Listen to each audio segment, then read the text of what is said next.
नमस्कार दोस्तों, उम्मीद करता हूं कि आप लोग अच्छे होंगे और लाइफ में कुछ बेहतर कर रहे होंगे। साथियों, इन्फॉर्मेशन फंक्शन की सीरीज में आज मैं अंतिम वीडियो रिकॉर्ड करूंगा। ये सभी वीडियो चैनल पर मौजूद हैं, आप इन्हें देख सकते हैं और इन सभी फंक्शन को सीख सकते हैं।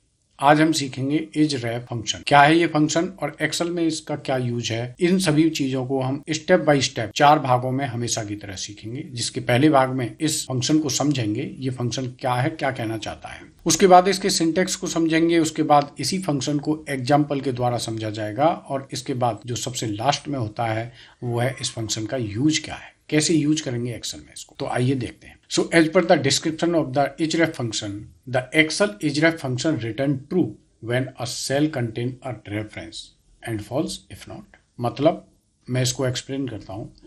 ये फंक्शन किसी सेल में एक वैलिड रेफरेंस को चेक करता है।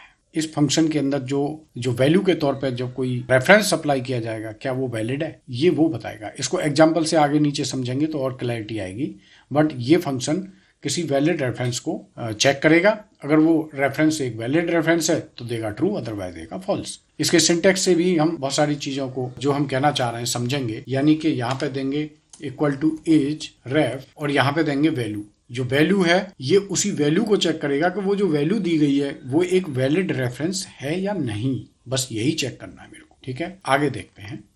यहाँ पे कुछ वैल्यू है, एक डेटा सेट है। इन सभी को मुझे चेक करना है कि क्या ये सभी वैलिड रेफरेंस है। तो ये निश्चित तौर पे एक, जब मैं यहाँ पे फॉर्मूला लगाऊंगा इजरैप, तो ये निश्चित तौर पे इन सभी वैल्यू को जब मैं सेलेक्ट करूंगा तो एक वैलिड रेफरेंस होगा। तो ये सभी के आगे आ जाएगा ट्रू, क्योंकि सभी वैलिड रेफरेंस हो जाएंगे। जैसे मैंने ये सेलेक्ट किया तो ये इस वैल्यू को चेक नहीं करेगा। यहाँ पे ध्यान देने की बात है, ये फंक्शन इस वैल्यू को चेक नहीं करेगा, ये फंक्शन इसको चेक करता है कि क्या ये एक वैलिड रेफरेंस है। तो जब भी मैं कोई सेल सेलेक्ट करूंगा या कोई नेमिंग रेंज यहाँ पे सप्लाई करूंगा तो ये उसको चेक करेगा क्या वो एक वैलिड रेफरेंस है।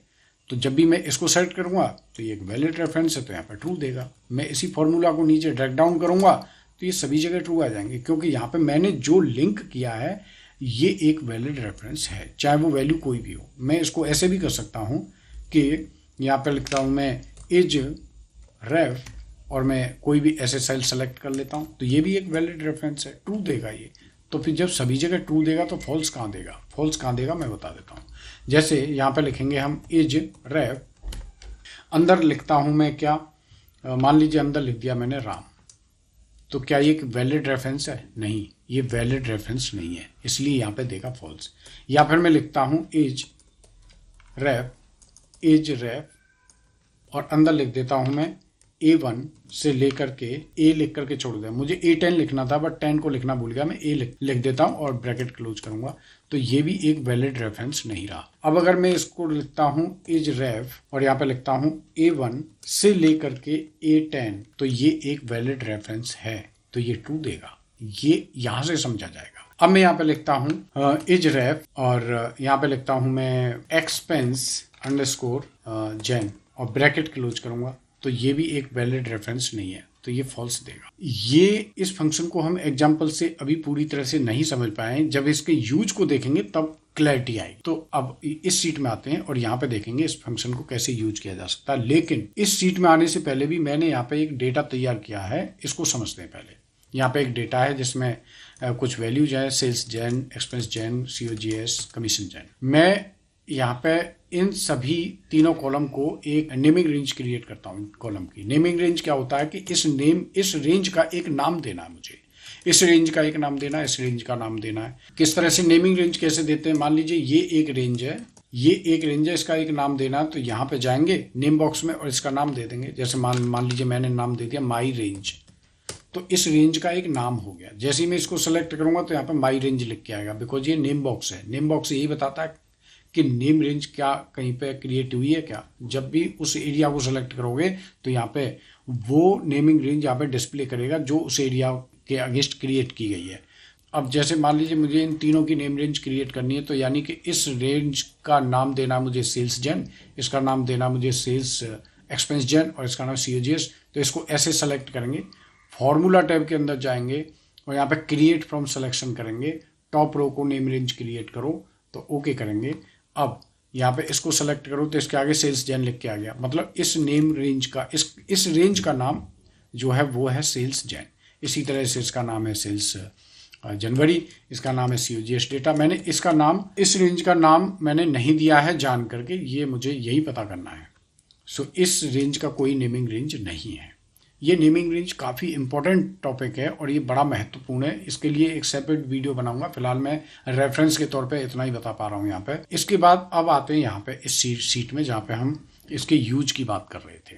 जो ये सेल्स जनवरी है, ये वही सेल्स जनवरी है जो यहाँ पे नाम लिखा हुआ है, और ये एक्सपेंस जैन, ये वही एक्सपेंस जैन है जो यहाँ पे नाम लिखा हुआ है। अब मैं केवल इस नेम रेंज के बेसिस पे और इस कॉलम में जो वैल्यू है उसका टोटल करना चाहता हूं, यानी कि इसका टोटल, और यहाँ पे हो जाएगा बगैर इस सीट में जाए। इस सीट में नहीं जाना है मेरे को, और इस पूरी रेंज का टोटल मुझे करना है कहाँ पे, यहाँ पे। किस तरह से होगा, यहाँ पे होगा सम, अंदर लगाएंगे इनडायरेक्ट। ये इनडायरेक्ट फंक्शन बहुत इंपॉर्टेंट है, ये भी बताऊंगा। और इनडायरेक्टली इसको सेलेक्ट करेंगे, यानी इनडायरेक्ट का मतलब इस नेम रेंज को मुझे सेलेक्ट करना है indirectly without going in this seat. इस सीट में जाए बगैर इस रेंज को मुझे सेलेक्ट करना है, तो सम करूंगा और इनडायरेक्ट फंक्शन लगा करके इसको सेलेक्ट करूंगा, एंटर करूंगा तो ये इसका टोटल आ गया 32696,901। क्या इसका टोटल यही है? हाँ बिल्कुल, इसका टोटल यही है, यानी कि इस टोटल को कैच कर लिया। इसी तरह इसको सभी को कैच करेगा ये। यही फॉर्मूला नीचे तक कॉपी करेंगे तो यहाँ पे तीनों पे ये वैल्यू आ गई है, रिजल्ट आ गया, बट यहाँ पे नहीं आया क्योंकि ये कोई वैलिड नेम रेंज नहीं है। अब मान लो कि ये तो मुझे पता था, लेकिन मुझे पता करना है क्या ये वैलिड नेम रेंज है, पता करना है। तो यहाँ पे अब ये फॉर्मूला काम आएगा। तो इसको कैसे चेक करेंगे, यहाँ पे लगाएंगे ijref। यहाँ पे ये फॉर्मूला मुझे चेक करने को अलाउ करेगा कि ये जो नेम रेंज हैं क्या ये एक वैलिड रेफरेंस है। तो यहाँ पे जब करेंगे क्या है कि ijref, और जब इसको सेलेक्ट करेंगे तो देखते हैं क्या रिजल्ट देता है। ये ट्रू रिजल्ट देगा मेरे को। तो लेकिन ट्रू तो रिजल्ट, क्योंकि मैं किसी सेल को सेलेक्ट करता हूँ तो ये तो वैसे भी मुझे ट्रू रिजल्ट देगा, लेकिन मैं इसको ऐसे नहीं करूँगा। यहाँ पे लिखूंगा मैं इनडायरेक्ट और इसको सेलेक्ट करेंगे, और जब हम नीचे तक कॉपी करेंगे तो यहाँ पे तो दे दिया है इसने ट्रू और यहाँ पे दिया है फॉल्स, बिकॉज ये कोई वैलिड नेम रेंज नहीं है, ना ही ये एक वैलिड रेफरेंस है।